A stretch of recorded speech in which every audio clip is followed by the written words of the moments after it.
మీ income మీద మీ family అంతా depend అయి ఉందా? మీ చిన్న కుటుంబంలో మీరు మాత్రమే సంపాదిస్తున్నారా? అయితే ఈ వీడియో మీకోసమేనండి. ఈ వీడియోలో మీరు ఖచ్చితంగా చేయాల్సిన 5 పనులేంటో చెప్తా.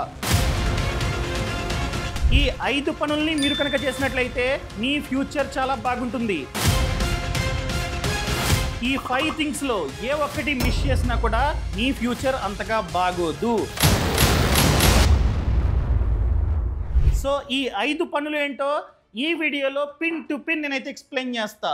సో ఈ వీడియోని లాస్ట్ వరకు చూడండి. అంతేకాకుండా ఇంతవరకు ఈ ఛానల్ని సబ్స్క్రైబ్ చేసుకోకపోతే ఇప్పుడే సబ్స్క్రైబ్ చేసుకోండి. నేను మీ కౌశిక్ మరిడి. నేను ఎగ్జాంపుల్గా చెప్తున్నా. మీ ఏజ్ 30 అనుకుందాం. మీ ఏజ్ 30 అనుకుందాం. అండ్ మీరు టైర్ 2 సిటీలో ఉన్నారు. మీ ఆదాయం అంటే మీరు నెలకి 70,000 సంపాదిస్తూ ఉన్నారు అనుకుందాం. సో ఈ 70,000లో సంపాదన అంటే జాబ్ కావచ్చు, బిజినెస్ కావచ్చు, ఏదైనా కావచ్చు. సో ప్రతి నెల రెంట్ ఎగ్జాంపుల్గా 15,000 అనుకుందాం. అండ్ గ్రాసరీస్కి, యూటిలిటీస్కి పర్ మంత్ 15,000 అనుకుందాం. మరియు ఒక బాబున్నాడు, బాబో పాపో ఒకరే ఉన్నారు. స్కూల్ ఫీజుకి యావరేజ్గా 7,000 అనుకుందాం. అండ్ లోన్ ఈఎంఐ ఎంత? 10,000. మరియు పెట్రోల్కి, బైక్ ఉంది, ఆఫీస్కి వెళ్ళాలి కదా, లేకపోతే బిజినెస్ ప్లేస్కి వెళ్ళాలి. పెట్రోల్కి, మెడిసిన్స్కి పేరెంట్స్ ఉన్నారు, చూసుకోవాలి. అంత కలిపి నెలకి 7,000 అనుకుందాం. ఎగ్జాంపుల్గా మీకు ఎక్కువ ఉండొచ్చు, తక్కువ ఉండొచ్చు. దాని ప్రకారంగా మీరైతే ప్లాన్ చేసుకోండి. టోటల్గా మీ ఖర్చు 54,000. మీకు వచ్చే ఆదాయం నెలకి 70,000. 70,000లో 54,000 మైనస్ చేస్తే మీకు ప్రతి నెల 16,000 మిగులుతూ ఉన్నాయి అనుకుందాం. సో ఇప్పుడు మీరు చేయాల్సింది, ఒకవేళ మీ కుటుంబంలో మీరు మాత్రమే సంపాదిస్తున్నట్లయితే ఫస్ట్ మీరు చేయాల్సింది ఇన్వెస్ట్మెంట్ కాదు. ఇన్వెస్ట్మెంట్ కంటే ముందు కొన్ని ఉన్నాయి మీరు ఖచ్చితంగా చేయాల్సినవి. ఏంటి? Emergency fund. ఎమర్జెన్సీ ఫండా? ఎందుకేంటండి? ఫ్యూచర్లో మీ జాబ్ పోతే అదేవిధంగా వ్యాపారం చేస్తున్నారు, మంచిగా డబ్బు వస్తుంది, ఫ్యూచర్లో లాసెస్ వస్తే అంటే ఇవన్నీ జరుగుతాయని కాదు. బై ఎనీ ఛాన్స్ జరిగితే ఎలా? మీ కుటుంబం అంతా మీ మీదే డిపెండ్ అయి ఉంది. వాళ్ళని రోడ్డు మీద పెట్టలేరు కదా. సో అందుకనే మన దగ్గర బ్యాకప్ ప్లాన్ ఉండాలి.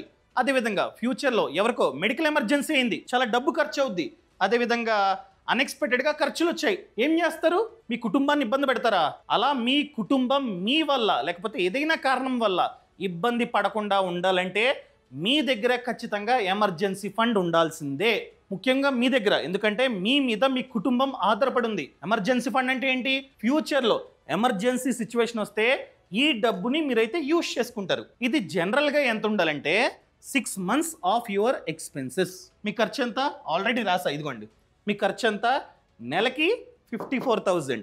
So 54,000 into 6 months of your expenses ఎంత? 3,24,000.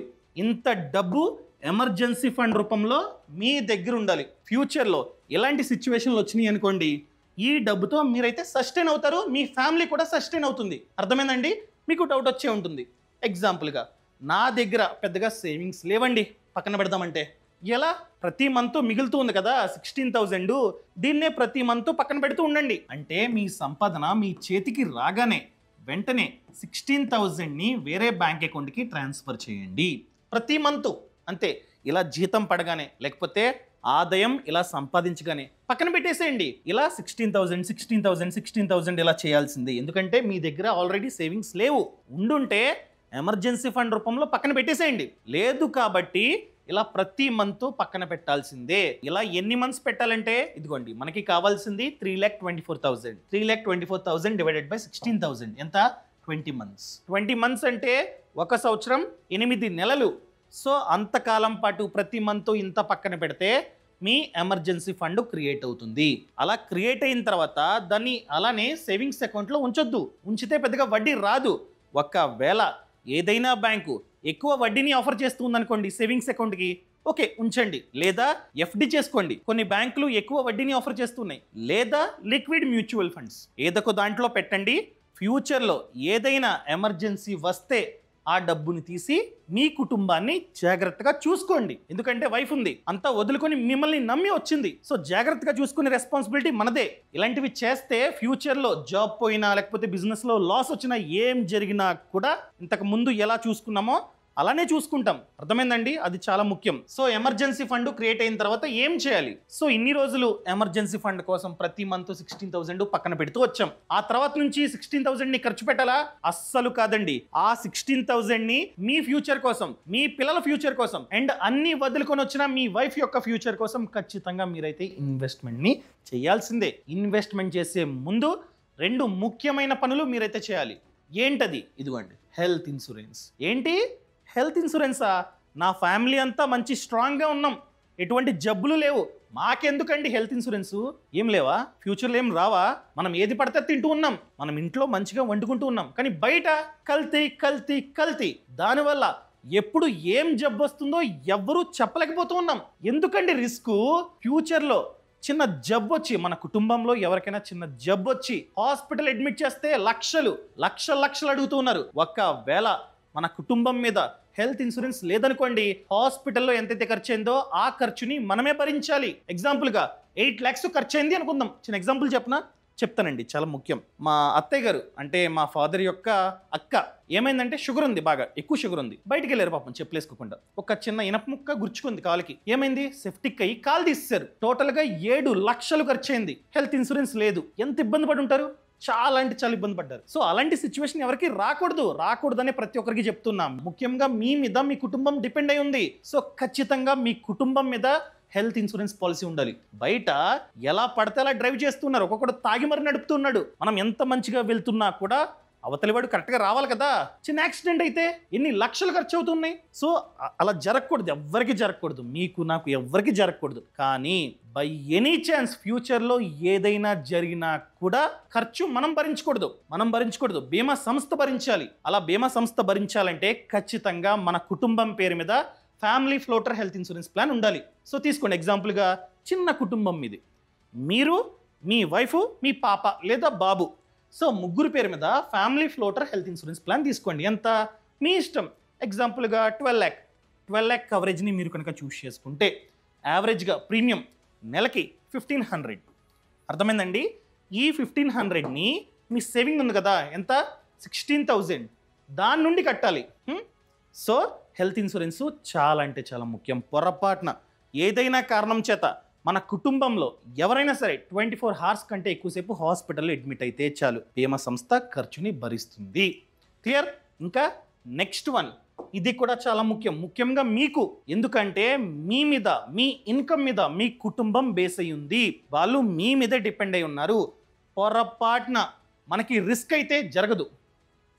జస్ట్ చెప్తున్నా, అంటే భయపెట్టట్లా, మన జాగ్రత్తలో మనం ఉండాలి. ఫర్ ఎగ్జాంపుల్ నేను తీసుకున్న 1,50,00,000 కవరేజ్. సో రిస్క్ అయితే మన కుటుంబం ఆర్థికంగా ఇబ్బంది పడకూడదు అనే ఉద్దేశంతో టర్మ్ ఇన్సూరెన్స్ పెట్టారనమాట. ఎగ్జాంపుల్గా 2 కోట్లు, 2 కోట్ల కవరేజ్ని మీరు తీసుకున్నారండి. ఫ్యూచర్లో అంటే మీ ఏజ్ 30 ఇప్పుడు, సో టర్మ్ 30 years పెట్టుకున్నారు. అంటే మీకు 60 years వచ్చేంత వరకు బై ఎనీ ఛాన్స్ మనకి ఏమైనా రిస్క్ అయితే మనం 2 కోట్లు చూస్ చేసుకున్నాం కనుక బీమా సంస్థ మన కుటుంబానికి, మనం లేకపోతే 2 కోట్లు ఇస్తుంది. సో ఆర్థికంగా వాళ్ళైతే ఫ్యూచర్లో ఇబ్బంది పడరు. ఎగ్జాంపుల్గా అప్పులు ఉన్నాయి మీకు, ఎంత? 80 లక్షలు అప్పు ఉందండి బయట. ఏమవుతుంది? డబ్బు వస్తుంది, ఈ డబ్బు నుండి కడతారు. ఒకవేళ మనం ప్లాన్ చేసుకోలే టర్మ్ ఇన్సూరెన్స్, ఏమవుతుంది? సో అందుకనే ప్లాన్ చేసుకోండి. అండ్ రీసెంట్గా చాలామంది అడుగుతున్నారు, ప్రెజెంట్ మంచి ప్లాన్ ఏముందో చెప్పండి అని చెప్పి. సో మార్కెట్లో చాలా కంపెనీస్ ఉన్నాయి, చాలా ప్లాన్స్ ఉన్నాయి, అన్నీ బాగానే ఉన్నాయి. అంటే అది వేస్ట్, ఇది మంచిదని నేనైతే చెప్పట్లా, అన్నీ బాగానే ఉన్నాయి. వాటిల్లో వన్ ఆఫ్ ది బెస్ట్ వచ్చేసి Axis Max Life smart term plan plus. అది ప్లాన్ పేరు అనమాట, ఇదిగోండి ఇక్కడ రాసా, Axis Max Life smart term plan plus. ఎందుకు ఇది వన్ ఆఫ్ ది బెస్ట్ అంటున్నానంటే, క్లైమ్ సెటిల్మెంట్ రేషియో ఎంత ఉంది? 99.7 ఉంది, విచ్ ఇస్ గుడ్. అండ్ అదేవిధంగా 2 కోట్ల కవరేజ్ గల ప్లాన్, ఒకవేళ మీరు కనుక కవరేజ్ని 2 CRని చూస్ చేసుకుంటే, ఒకవేళ మీ ఏజ్ తక్కువ ఉండి పెద్దగా జబ్బులు లేవనుకోండి, మంత్కి ఇంతే 875 నుండి స్టార్ట్ అవుతుంది, విచ్ ఇస్ గుడ్. అంటే రోజుకి 30 రూపీస్ కంటే తక్కువే. అర్థమైందండి?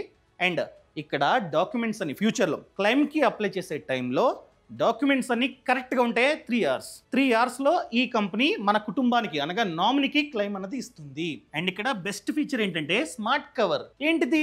ఎగ్జాంపుల్గా మీరు 30 ఇయర్స్ టర్మ్ని చూస్ చేసుకున్నారు. ఫస్ట్ 15 ఇయర్స్ తీసుకున్న తర్వాత ఫస్ట్ 15 ఇయర్స్ మీకు ఏకంగా 150% సమ్ మెష్యూర్డ్ అన్నది వస్తుంది. అంటే ఎగ్జాంపుల్గా మీరు 2 కోట్ల కవరేజ్ని చూస్ చేసుకున్నారు, కానీ మీకు ఫస్ట్ 15 ఇయర్స్ 150% సమ్ మెష్యూర్డ్ అనగా 3 కోట్ల కవరేజ్ అనేది వస్తుంది. ఫస్ట్ 15 ఇయర్స్లో మనకి కనుక రిస్క్ అయితే మన కుటుంబానికి 3 కోట్లు వెళ్తాయి, కానీ మనం తీసుకుంది 2 కోట్ల కవరేజ్ మాత్రమే. తర్వాత 15 ఇయర్స్ నార్మలే, మీరు 2 CRని చూస్ చేసుకుంటే 2 CR. అర్థమైందండి?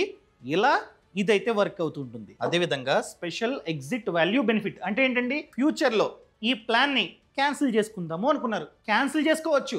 క్యాన్సిల్ చేసుకున్న తర్వాత ఇంతకు ముందు అనగా పాలసీ తీసుకున్నప్పటి నుంచి క్యాన్సిల్ చేసుకున్నంత వరకు ఎంతైతే ప్రీమియం కట్టారో ఆ ప్రీమియం అంతా వెనక్కి వస్తుంది. నచ్చినప్పుడు ఫ్యూచర్లో మీరు ప్లాన్ని క్యాన్సిల్ చేసుకోవచ్చు.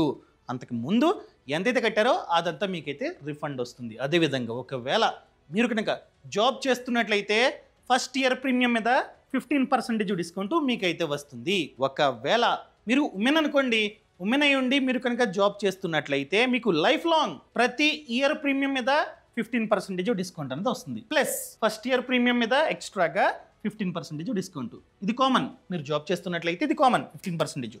అదే మీరు ఉమెన్ అనుకోండి, లైఫ్ లాంగ్ మీకైతే 15% డిస్కౌంట్ అనేది వస్తుంది. ఒకవేళ మీరు కనుక తీసుకుందాం అనుకున్నట్లయితే ఈ ప్లాన్ని కింద డిస్క్రిప్షన్లోని పక్కన కామెంట్స్లోని లింక్ ఇచ్చా, ఇది డైరెక్ట్గా క్లిక్ చేసి మీ సమాచారం ఇచ్చి డైరెక్ట్గా మీరైతే Axis Max Life smart term plan ప్లస్ని తీసుకోవచ్చు. ఇంకా నెక్స్ట్ వన్, ఖచ్చితంగా మనమైతే మన డబ్బుని ఇన్వెస్ట్మెంట్ చేయాల్సిందే మన ఫ్యూచర్ కోసం. ఆల్రెడీ హెల్త్ ఇన్సూరెన్స్కి 1500 మంత్కి and term insurance premium 1500. So 3000 తీసేయండి. మీ 16,000 సేవింగ్స్లో 3000 తీసేస్తే 13,000 ఉంటాయి. ఈ 13,000ని మన గోల్ బట్టి, ఎగ్జాంపుల్గా మీకు పాప ఉంది, పాప ఫ్యూచర్ కోసం, ముఖ్యంగా పాప చదువు కోసం, హయ్యర్ స్టడీస్ కోసం, లేకపోతే పాప పెళ్లి కోసం మీరైతే సేవ్ చేద్దాం అనుకుంటున్నారు, ఇన్వెస్ట్మెంట్ చేద్దాం అనుకుంటున్నారు. అప్పుడు ఏం చేయొచ్చు? సో మంచి స్కీమ్ ఉంది, ఏంటి? సుకన్య సమృద్ధి యోజన. దాంట్లో మీరైతే ఇన్వెస్ట్మెంట్ చేసుకోవచ్చు. పాప అయితే ఇదిగోండి, ఏజ్ 10 కంటే తక్కువ ఉండాలి. సో ప్రతి మంత్ 5,000 మీరైతే ప్లాన్ చేసుకోవచ్చు. అండ్ బాబు ఉన్నాడు, పాప లేదు, బాబు, అలాంటప్పుడు PPF లేదా మ్యూచువల్ ఫండ్స్ మీ ఇష్టం. వాళ్ళ చదువు కోసం మీరు ఖచ్చితంగా సేవ్ చేయండి. వాళ్ళ ఫ్యూచర్ బాగుంటే మనం బాగుంటాం, అంతే కదా? అండ్ అదేవిధంగా మీరు ఇల్లు కొనుక్కుందాం అనుకుంటున్నారు, సో దానికోసం టైం ఉంది కాబట్టి, కాస్త టైం ఉంది కాబట్టి మ్యూచువల్ ఫండ్స్ ప్రతి నెల 5,000 మీరైతే ఇన్వెస్ట్మెంట్ చేయండి. మంచి mutual funds, equity mutual funds మీ ఇష్టం.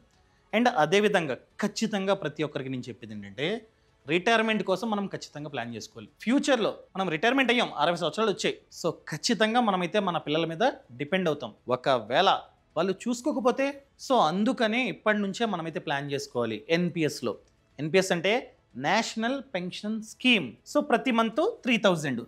సో దీంట్లో ఇన్వెస్ట్మెంట్ చేస్తే మనకి 60 ఇయర్స్ వచ్చిన తర్వాత కాస్త డబ్బు లంసమ్గా ఇస్తారు. అండ్ ప్రతి మంత్ మన బ్యాంక్ అకౌంట్లో పెన్షన్ని కూడా వేస్తారు.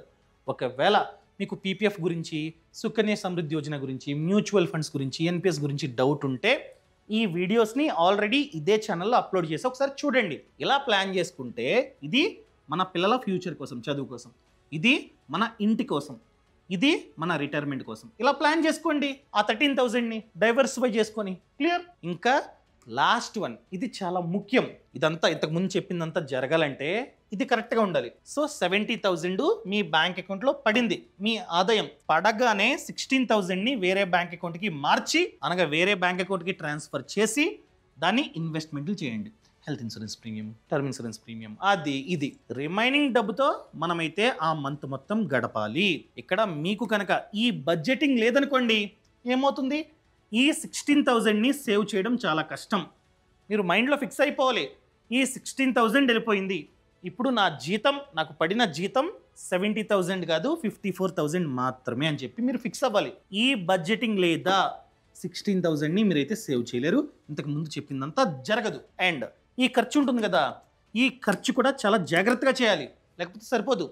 ఎప్పుడైనా గుర్తుపెట్టుకోండి, నీడ్స్, వాంట్స్ అని చెప్పి 2 ఉంటాయి. నీడ్స్ అంటే అవసరాలు, వాంట్స్ అంటే కోరికలు. ఫర్ ఎగ్జాంపుల్, ఇప్పుడు నాకు దాహం వేస్తుంది, ఈ దాహం తీరాలంటే వాటర్ తాగొచ్చు ఫ్రీ మా ఆఫీసులో, లేదా బయటికి వెళ్ళి 40 రూపీస్ పెట్టి థమ్స్అప్ బాటిల్ కొనుక్కొని తాగొచ్చు, నా ఇష్టం అది. సో అది లగ్జరీ, అది వాంట్, కోరిక. వాటర్ తాగితే దాహం తీరుతుంది, అది నీడ్. అర్థమైందండి? మీరు ఖర్చు పెడుతుంది వాంట్ మీద, నీడ్ మీద చూసుకోండి. ఒకవేళ వాంట్ అయితే తగ్గించండి, నీడ్ అయితే ఖర్చు పెట్టండి, తప్పదు. అండ్ మీ ఖర్చులను ట్రాక్ చేయండి. ఎలా ట్రాక్ చేయాలి? మీరు ఎంత ఖర్చు పెడుతున్నా కూడా ఒక వాట్సాప్ గ్రూప్ని క్రియేట్ చేయండి. ఎగ్జాంపుల్గా మీరు మీ వైఫ్ ఇద్దరు కలిపి ఒక వాట్సాప్ గ్రూప్లో ఉండండి. మీరు ప్రతిరోజు ఎంతైతే ఖర్చు పెడుతున్నారో దాంట్లో మెన్షన్ చేయండి. ఎగ్జాంపుల్గా మీరు బయటికి వెళ్ళారు, పొద్దున్నే పాల ప్యాకెట్ కొన్నారు, 25 రూపీస్ ఎంటర్ చేయండి. ఇలా ₹1 ఖర్చు పెడుతున్నా కూడా ప్రతి ఖర్చుని ఎంటర్ చేయండి. సో మంత్ ఎండ్లో మీరు మీ వైఫ్ ఇద్దరు కలిపి చెక్ చేసుకోండి అనవసరమైన ఖర్చులు ఏమైనా ఉన్నాయా అని చెప్పి. ఒకవేళ అనవసరమైన ఖర్చులు ఉంటే టిక్ పెట్టండి, కావాలంటే పేపర్ మీద రాసుకొని టిక్ పెట్టండి అనవసరమైన ఖర్చులు. ఆ ఖర్చులను నెక్స్ట్ మంత్ చేయకండి. అలా చేయడం మానేస్తే స్లోగా ప్రతి మంత్ టిక్ పెట్టుకోవడం మానేయడం, టిక్ పెట్టుకోవడం మానేయడం, అలా చేస్తే చాలా డబ్బు మీకు ఆదా అవుతుంది. అలా ఆదా అయిన డబ్బుని మళ్ళీ ఇన్వెస్ట్మెంట్ చేయండి. క్లియర్? అర్థమైందండి? ఈ సమాచారం మీకు నచ్చితే నచ్చింది అని చెప్పండి, నచ్చలేదు అని చెప్పండి. కానీ నేను చెప్పింది ప్రతిదీ పాటించండి, ప్రతిదీ మీకోసమే, మీరే బాగుంటారు. సో మీరు నాకు ప్రామిస్ చేయాలి, ఒకవేళ మీరు ఒక్కరే మీ కుటుంబంలో సంపాదిస్తున్నట్లయితే ఇవన్నీ చేస్తాను అని ప్రామిస్ చేయండి. ఆ ప్రామిస్ని కింద కామెంట్లో తెలపండి. Thank you so much. Thanks for watching. జై Hind. Boss Wala. Be the boss.